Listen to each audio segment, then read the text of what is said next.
ঈদ মুবারক ঈদ, ঈদ মুবারক ঈদ, ঈদ মুবারক ঈদ, ঈদ মুবারক ঈদ।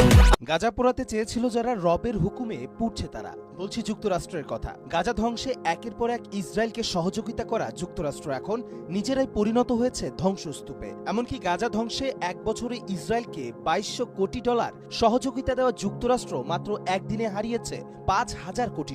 এ যেন প্রকৃতির চরম প্রতিশোধ। আগুনের লেলিহান শিখায় জ্বলছে সবকিছু, চারপাশে সাইরেনের শব্দ, ধোয়ার অন্ধকার আকাশে চক্কর দিচ্ছে ফায়ার সার্ভিসের হেলিকপ্টার, ছুটে চলেছে লোকজন, সবার চেহারায় অজানা আতঙ্ক। কোথায় যাবেন জানেন না অনেকে। যুক্তরাষ্ট্রের ক্যালিফোর্নিয়া অঙ্গরাজ্যের লস অ্যাঞ্জেলেস শহরে